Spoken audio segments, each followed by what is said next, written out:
Hola y bienvenidos a esta plática paramétrica geométrica. Mi nombre es Joaquín Sánchez García, yo soy estudiante de doctorado en la Universidad de Toronto. Me dedico a transporte óptimo bajo la supervisión de Robert McCann. Y hoy vamos a hablar de las extensiones del esquema JKO en espacios de Wasserstein.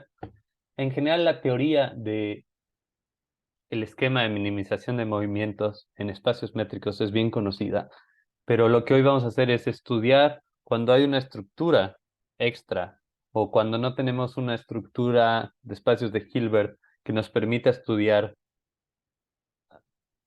campos gradientes, qué es lo que se tiene que hacer en el espacio de probabilidades para obtener soluciones a ecuaciones diferenciales parciales. El objetivo es, dada la reciente evolución de la teoría no suave o non-smooth theory, que usa los espacios de Wasserstein para analizar teoría de ecuaciones diferenciales parciales, queremos estudiar qué tanto podemos usar la teoría de flujos de gradientes cuando hay mayores estructuras, es decir, estudiaremos el caso de las ecuaciones parciales dadas por una minimización de energía o la ecuación de agregación en una variedad riemanniana a partir de los espacios de Wasserstein. La idea siendo, si podemos analizar qué pasa en estas estructuras, cuando no tengamos estas estructuras, tal vez podemos usar exactamente la misma técnica.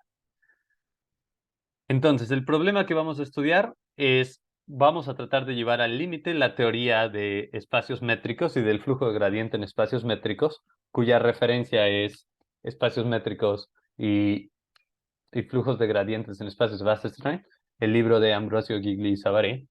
Y lo que vamos a hacer es estudiar qué pasa en la ecuación de continuidad que corresponde a interacción de partículas en una variedad riemanniana. Y después trataremos de generalizar esta idea o tal vez hacer una pregunta abierta, abrir una pregunta en qué se tiene que hacer en el estudio de variedades lorentzianas o pre-lorentzianas usando las mismas técnicas de minimización. Entonces, la primera parte de la plática es introducir el problema en variedades riemannianas y lo que hacemos es seguimos el paper Minimizing Movement Scheme for Intrinsic Aggregation on Compact Riemannian Manifolds que pueden encontrar en Archive. Entonces, empezamos en el caso más bonito que se nos pueda ocurrir. Empezamos con una variedad riemanniana suave, conexa, completa y compacta. E intentamos usar una discretización para resolver en el sentido de medidas la siguiente ecuación de transporte.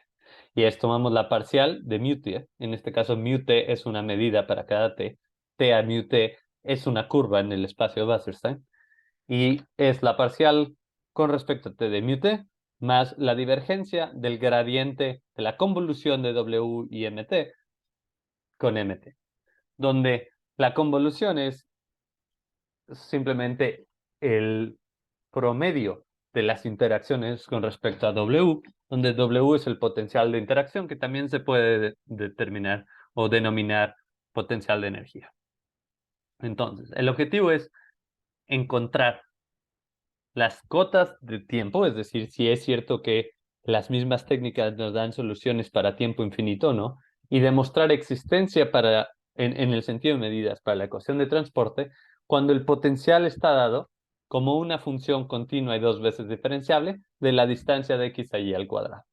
Entonces, la interacción entre x y y, que es lo que medimos como w, va a ser h evaluada en la distancia de x a y al cuadrado, donde h va a ser continua en 0 el diámetro de m, recordemos que m es compacto, y dos veces diferenciable en el conjunto abierto. Asumimos también que el h en 0 es 0, sin pérdida de generalidad, porque el nivel de la energía no hace ninguna diferencia, y asumimos que la derivada en 0 es igual a 0, por fines prácticos. Asumimos también que a partir de cierto tiempo, las interacciones, o bueno, no cierto tiempo, cierta distancia, las interacciones entre las partículas aumentan la energía. Quiere decir que existe una R entre 0 y el diámetro, tal que h es creciente en R hasta el diámetro. Quiere decir que si hay cierta separación entre las partículas, la energía aumentará. Como estábamos diciendo aquí, esta D corresponde a la distancia riemanniana. Estos casos cubren las famosas leyes de potencias, que son las formas cuando H es R a la alfa entre alfa menos R a la beta entre beta, donde alfa es mayor que beta. El primer problema técnico que encontramos es qué pasa con los flujos de gradientes cuando observamos la función x que mapea x a la distancia de x a y al cuadrado. En general, si no hay problemas de diferenciabilidad con esta función, podemos definir el flujo de gradiente de manera fácil porque podemos diferenciar. Ahora bien, en el caso de las variedades riemannianas, tenemos en muchos casos la existencia del cut locus. Un punto está en el cut locus de otro si existe más de una geodésica que conecta esos dos puntos. Entonces, si tenemos una variedad riemanniana donde el cut locus no es trivial, quiere decir que tenemos un cut locus donde para cierto punto hay dos puntos, hay dos geodésicas que pueden llegar al mismo punto, en ese punto no puede haber diferenciabilidad de la distancia de x a y al cuadrado. Obviamente hay dos vectores que están apuntando en direcciones diferentes correspondientes a cada geodésica. Eso hace que la función que mapea x a la distancia de x y al cuadrado no sea diferenciable en el cut locus. El no ser diferenciable en el cut locus nos impide aplicar la teoría de espacios de espacios métricos y flujos gradientes en espacios métricos porque tenemos una condición que viene de la geometría que nos impide tomar direcciones en ese punto. ¿Por qué? Porque no hay una sola definición de derivada en ese punto. Entonces la pregunta es, ¿qué pasa si transporto una medida a otra medida y esos dos puntos o esas dos medidas tienen puntos tales que cuando yo transporte los puntos del soporte de la primera medida a la segunda, hay más de una manera de hacerlo óptimo? Entonces, si hay más de una manera de hacerlo óptimo, no sé qué va a pasar en el flujo a partir de cierto tiempo. Entonces, la solución es, vamos a estudiar el caso en donde las medidas no tienen intersección con el cut locus y vamos a ver qué pasa con la evolución hasta cierto tiempo. Lo que podemos hacer es demostrar que hasta cierto tiempo, donde no entremos en el cut locus, va a haber una existencia. Esa existencia la vamos a poder deducir a partir de propiedades de semiconcavidad, semiconcavidad, pero no semiconvexidad, de la distancia x y al cuadrado. Estas herramientas son herramientas de la teoría no suave. Entonces, para fijar notación, vamos a hablar del P espacio de Wasserstein. El P espacio de Wasserstein es el conjunto de medidas de probabilidad tal que la distancia, el P momento con respecto a mu, es finito. Aquí x0 no importa si esta si este término es finito para cualquier x0, es finito para cualquier otro punto por la desigualdad del triángulo. Y lo que definimos como dp mu nu es la distancia de Wasserstein con respecto a p con respecto a mu y nu va a ser el mínimo de todas las posibles probabilidades en el espacio producto de la distancia x a y a la p medido con la medida del espacio producto. Hacemos el 1 elevarlo a 1 entre p para hacerlo una medida de probabilidad.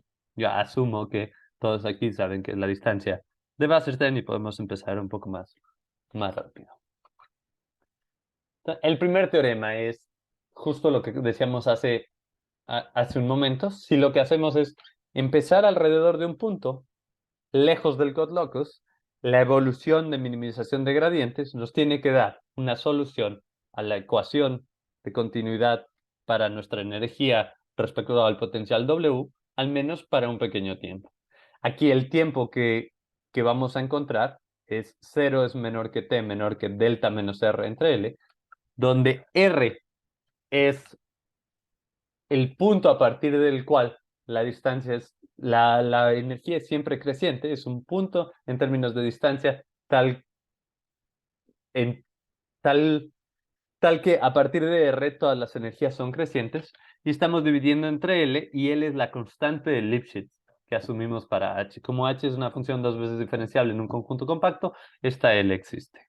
Entonces encontramos que existe una solución a la ecuación de continuidad en pequeños tiempos y los tiempos tienen que ser menores que esta expresión. Aquí observamos que esta expresión depende de nuestro potencial en términos de R y también depende de nuestra función h en términos de L. A medida que L sea un poco más convexa, a medida de que h sea más convexa y L aumente, este tiempo será menor. Y es que tan rápido crecerá nuestro conjunto de partículas. Entonces, lo que queremos hacer es estudiar esta expresión que no he definido correctamente, que vamos a definir ahora, vamos a considerar el flujo de gradientes discretizado según el esquema JKO, la minimización de movimientos, lo vamos a conectar de cierta manera y probar que eso en el límite nos va a dar una solución a la ecuación de continuidad. Ok. Entonces, vamos a estudiar el esquema JKO.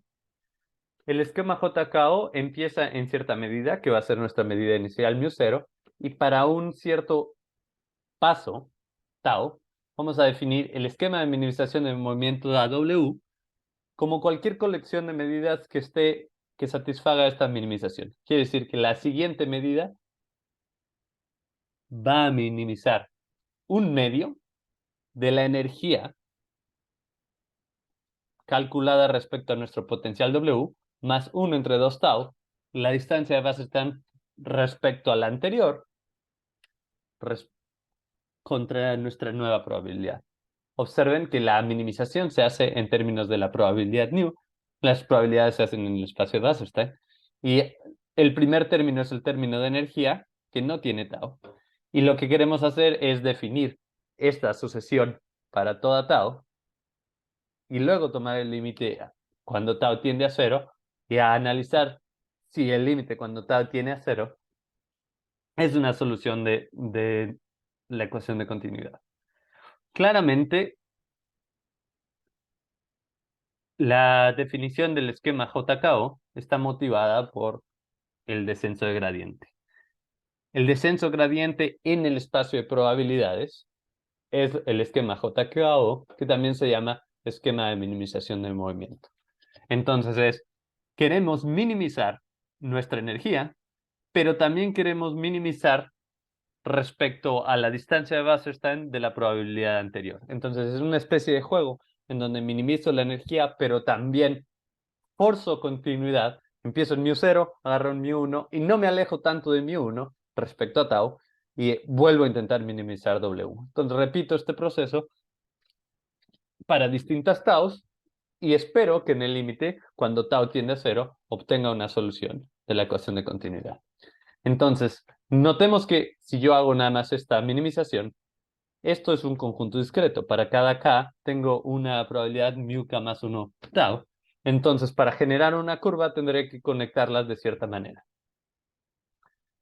Entonces, lo que vamos a hacer es interpolar en el tiempo. Entonces, tenemos estas μk taus, que son para cada k y para cada tau, minimizan esta expresión.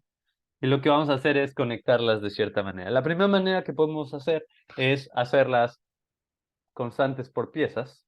Si hacemos esta interpolación constante por piezas, vamos a tener algo que no es continuo.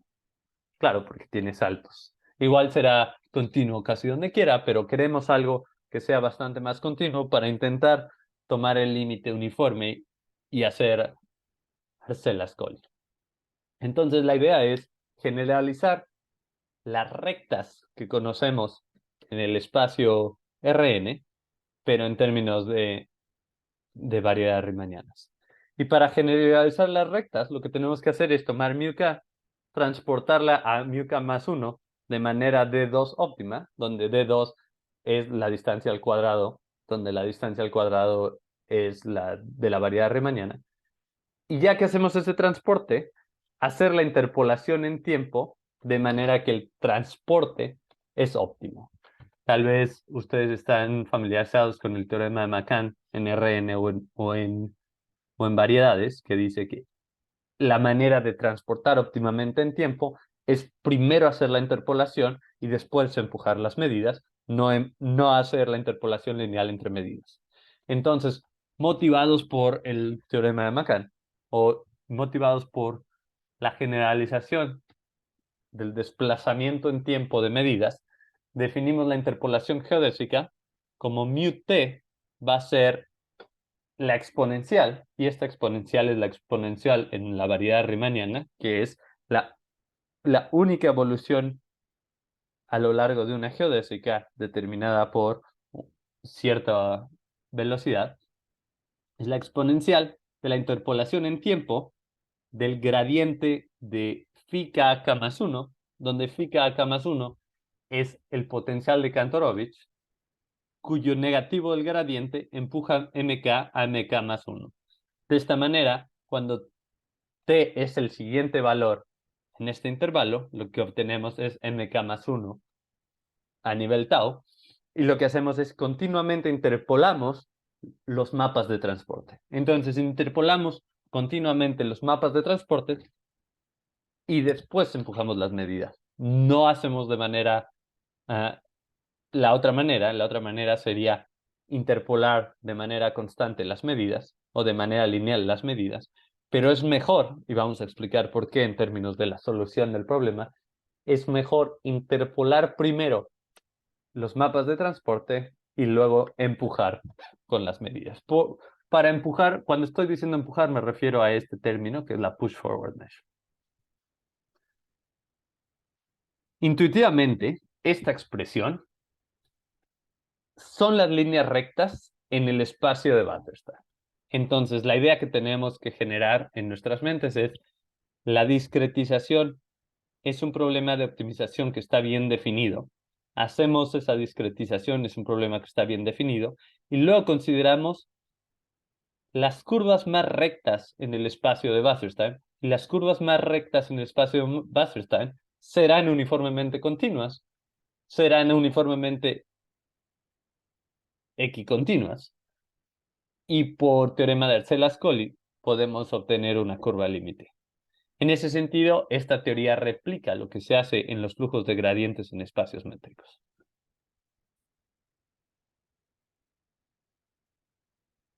En el caso de los espacios métricos, normalmente se usa una estructura diferenciable, una estructura en diferencias que tiene un espacio de Hilbert. Este espacio de Hilbert no es exactamente lo que tenemos en el espacio, en las variedades riemannianas. En las variedades riemannianas, en cada punto tenemos un espacio tangente y podemos hacer evoluciones en el espacio tangente, pero no queremos pasar del espacio tangente de la variedad riemanniana al espacio tangente en el espacio de Wasserstein.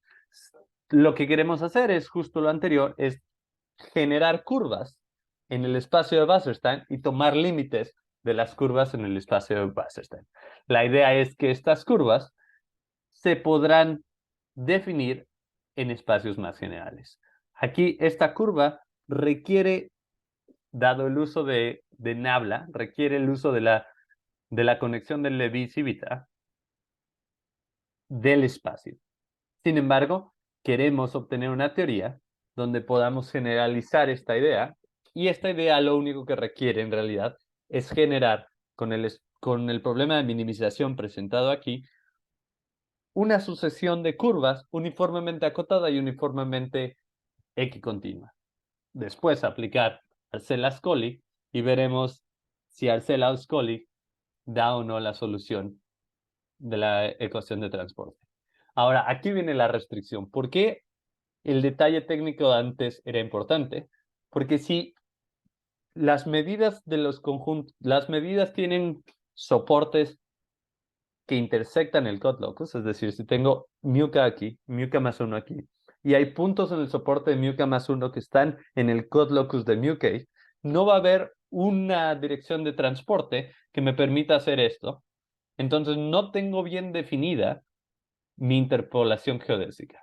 Lo que podemos hacer, tal vez, y eso lo discutiremos después, es, dado que existe más de uno, escoger una de manera aleatoria. Y si escogemos una de manera aleatoria, sería eso consistente con qué pasa cuando llegas a este punto, al punto de corte. Esa es una pregunta que todavía no se resuelve. Entonces, el problema de minimización dado por esta ecuación,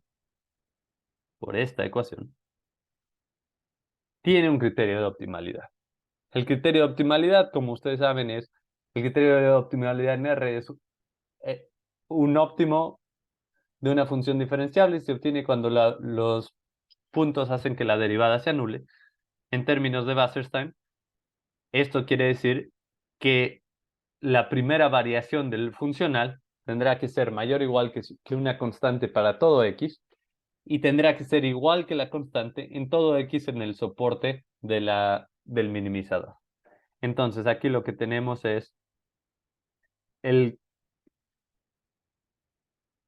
el potencial de Kantorovich, y aquí le ponemos el C, su convexo conjugado con respecto a la distancia al cuadrado, dividido entre tau. Esto corresponde a la primera variación de la distancia al cuadrado, más la primera variación del término potencial. Quiere decir que estamos tomando la primera variación del término potencial más la variación de este término. Tienen que ser mayores que una constante para todo x en m e igual a una constante para todo x en el soporte μk más 1. A priori no tenemos diferenciabilidad del, del potencial de Kantorovich, pero se puede obtener por propiedades de semiconvexidad. Si observamos esta segunda ecuación nos dice qué podemos esperar del máximo descenso en términos de nuestro potencial W. ¿Por qué? Porque si yo mando esto al lado derecho de la ecuación, encuentro que la evolución de la convolución, quiere decir qué tanto va a cambiar la medida a medida que interactúan las partículas, tendrá que ser el cambio respecto al transporte de las medidas.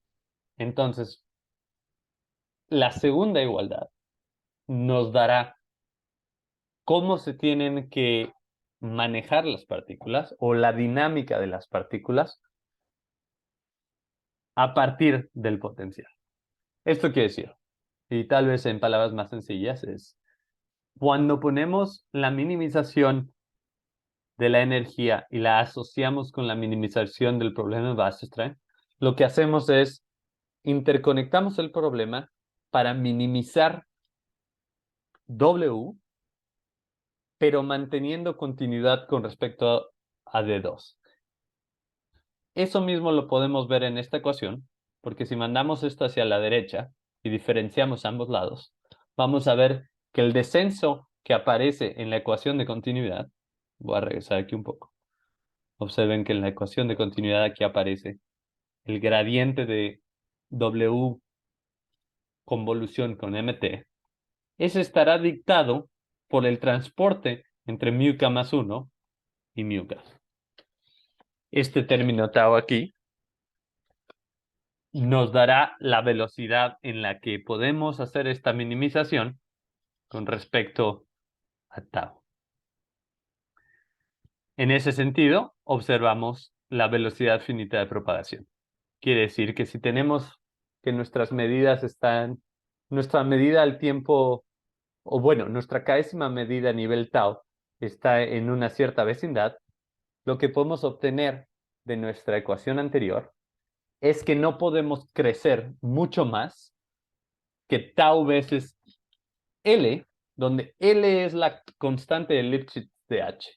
Y eso lo podemos ver porque si pasamos esta del lado derecho y diferenciamos ambos lados, podemos ver que el lado derecho está acotado por L y pasamos este tau multiplicando. En el lado izquierdo tenemos una cota para el transporte óptimo entre μk y μk más 1. Esto es por optimalidad del potencial de Kantorovich, lo cual nos dice que la distancia entre x y la evolución será menor que L tau. integrando ambos lados, obtenemos que la evolución de las medidas tendrá que ser a velocidad finita en términos de L tau. La velocidad finita de propagación nos dice que si empezamos alejados del cut locus, quiere decir, si empezamos con una medida por aquí y el cut locus está por acá, esta ecuación nos permite decir que la evolución tendrá que ser poco a poco y tendrá que ir aumentando sin ser exponencialmente rápida, o bueno, no exponencialmente, sin ser infinitamente rápida al cut locus. Esto nos dice que podemos resolver la ecuación en tiempos pequeños a medida que L tau no alcance el cut locus. Esta observación nos permite demostrar que para tiempos pequeños obtendremos una solución de la ecuación de continuidad. Quiere decir que la ecuación de continuidad es una consecuencia de la propagación finita de las medidas, y la propagación finita de las medidas es una consecuencia de forzar la conexión entre la distancia 2 y la energía. Entonces, ponemos la energía y la relacionamos con la distancia 2. La energía tiene ciertas cotas que no permiten la evolución infinita de las medidas, infinita en términos de velocidad, y al pasar eso en términos de velocidades y al pasarla en términos de las medidas, lo que obtenemos es que la evolución tiene que ser continua y tiene que ser finita, dándonos existencia de la ecuación, existencia de las soluciones para la ecuación de continuidad. Esto nos permite que si estamos cerca de si estamos alrededor o en una vecindad de un punto, tenemos que ir hasta el cut locus, en todo ese espacio, ese recorrido que tenemos que hacer en tiempo finito, ahí podemos diferenciar y podemos usar la teoría de gradientes, de flujos de gradientes. Entonces, lo último es comprobar que en el límite, cuando tau tiende a 0, obtenemos una solución a la ecuación de continuidad. Entonces, el último paso es probar que la curva satisface la ecuación de continuidad.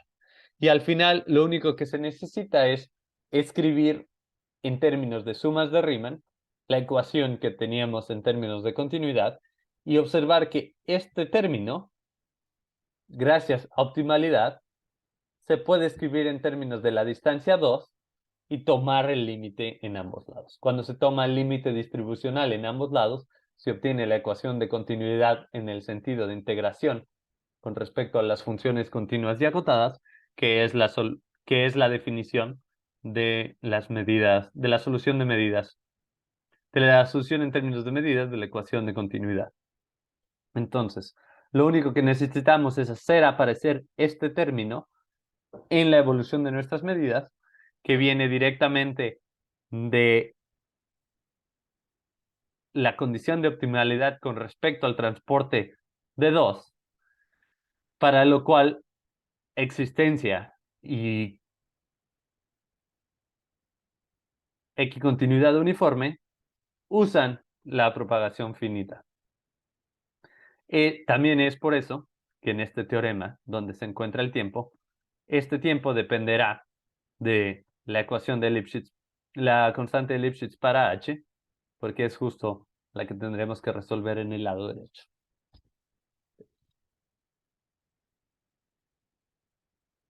Finalmente vamos a tratar de explicar por qué esta teoría es relevante, y lo primero que podemos ver es, en general ya sabemos que esta solución existe, pero lo interesante de este nuevo approach es poder dar una descripción de esta solución sin usar la teoría de las ecuaciones diferenciales parciales. El objetivo es, ¿qué pasa cuando el espacio métrico o el espacio ambiente en el que queremos hacer cierta dinámica no tiene la estructura de espacios de Hilbert que normalmente se asume para los flujos gradientes? En ese caso, lo que conviene cuando se quiere usar la minimización de movimiento es encontrar una manera consistente de conectar las medidas que no dependa de la geometría como dependería esta fórmula. Ahora, en general, existe el concepto de las geodésicas en espacio de Wasserstein, que no necesariamente tienen que tener esta fórmula. Las geodésicas en espacios de Wasserstein son medidas concentradas en geodésicas en el espacio original, pero estas geodésicas se pueden definir a veces en términos más generales que no tienen que ser solo por la ecuación de Jacobi, o, sino que se pueden dar en un contexto mucho más amplio. Ahora bien, vamos a cuál es el objetivo o tal vez la idea de para lo que se podría utilizar en un futuro esta investigación. Y aquí hay un pequeño error que no está bien. Pues recientes investigaciones en la teoría de transporte nos dicen que podemos estudiar los espacios de Wasserstein para espacios lorentzianos y pre-lorentzianos. Entonces, aquí las referencias que no sé por qué no aparecieron son los nuevos papers desde 2020 para acá, en los cuales se estudia la teoría de Wasserstein en espacios lorentzianos, como por ejemplo el paper de McCann de 2019, el de Cavaletti y Mondino, 2018 tal vez, y Clemens Simon y Kunziger en espacios prelorentzianos unos años antes, que son las referencias que no salieron. Y en estos lo que se hace es, se tiene un espacio métrico. El espacio métrico solo indica la topología. Y en ese espacio métrico se tiene una relación de causalidad y una relación de cronología que nos indican qué elementos están en el futuro y en el pasado de otros elementos. Es decir, queremos generalizar la teoría de relatividad utilizando dos relaciones de causalidad y de cronología y estudiando la dinámica de medidas de probabilidad cuyo soporte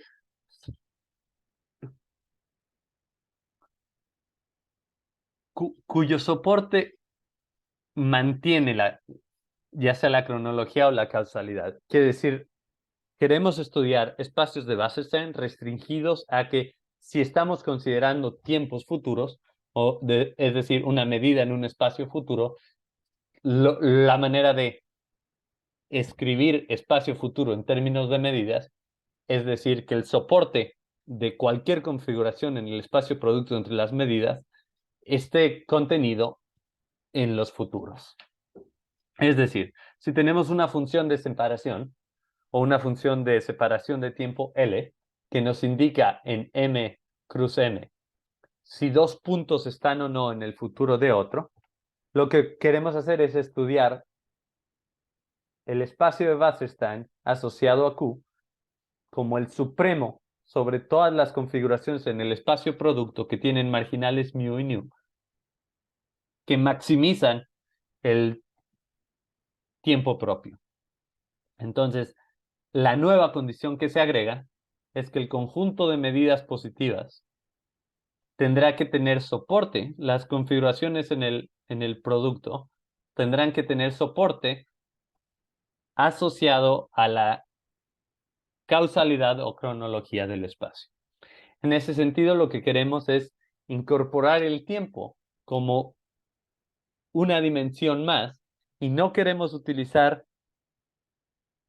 la teoría de geometría porque queremos tener métricas que tal vez no sean diferenciables, que tal vez ni siquiera sean continuas, pero que aún así podamos definir ecuaciones diferenciales parciales y aún así podamos resolverlas, al menos para tiempo finito.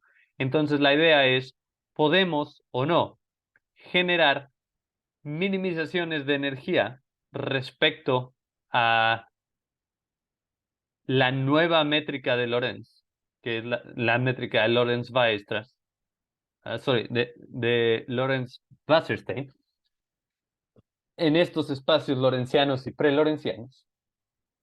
Ahora he cambiado la minimización de energía por una maximización de energía porque el espacio de Wasserstein pasa de ser un espacio de minimizaciones a un espacio de maximizaciones.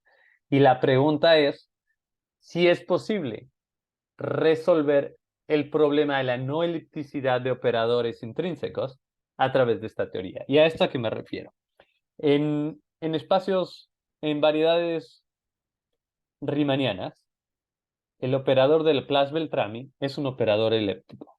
Como operador elíptico tiene un semigrupo y ese semigrupo, el semigrupo de calor, genera un proceso de Markov que es el movimiento browniano. El movimiento browniano está asociado a la ecuación del calor. La ecuación del calor siendo asociada a un operador elíptico. Cuando uno cambia el signo, como cambiamos aquí, en el espacio de Wasserstein, lo que obtenemos en relatividad general, al agregar tiempo como una dimensión extra, lo que obtenemos es no una ecuación de calor, sino una ecuación de onda. Y esa ecuación de onda no será elíptica. Al no ser elíptica, no obtenemos la teoría de semigrupos que nos da procesos de Markov y que nos ayuda a analizar el movimiento browniano, por ejemplo. Pero lo que sí tenemos es ecuaciones de esta forma. Todavía podemos hacer minimizaciones o en este caso maximizaciones de movimiento asociadas a ciertas energías. Entonces la pregunta correcta aquí sería, dado que con un potencial y con una energía podemos definir el proceso de minimización de movimientos en espacios lorentzianos, dada esta fórmula, ¿para qué energías el resultado del límite cuando tau tiende a cero respecto a Arcela-Scully nos da una ecuación que resuelve de alguna manera algún problema físico?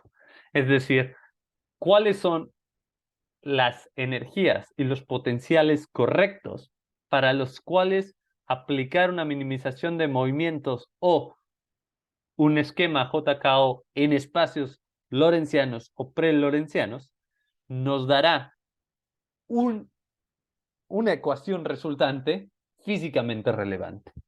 ¿Será esta la manera correcta de obviar el problema del operador de D'Alembert, que no es elíptico, sino es como la ecuación de onda, sino que es hiperbólico? ¿Será esta la manera de hacerlo? Y aquí las referencias que ya mencioné, que están perdidas, son el teorema de perdón, el documento de McCann en 2019, Mondino y Cavaletti y Saman en Kunziger. El objetivo es, ¿será esta la manera correcta de generar semigrupos de Markov o no semigrupos de Markov, pero difusiones propias a un espacio prelorentziano? Y ese es un problema abierto que últimamente se ha estado estudiando y hay cierto progreso en esas direcciones, pero si tiene alguna pregunta, me pueden mandar en cualquier momento.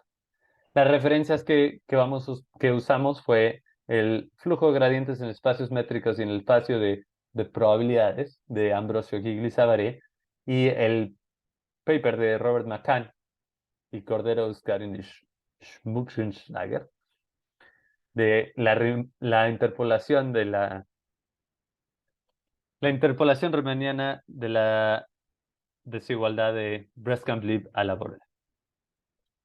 Entonces, repito, la pregunta final, pregunta abierta es, ¿será en un espacio lorentziano o pre-lorentziano la maximización de movimientos respecto a ciertas energías la manera de resolver problemas físicos asociados a la no elipticidad del operador de D'Alembert?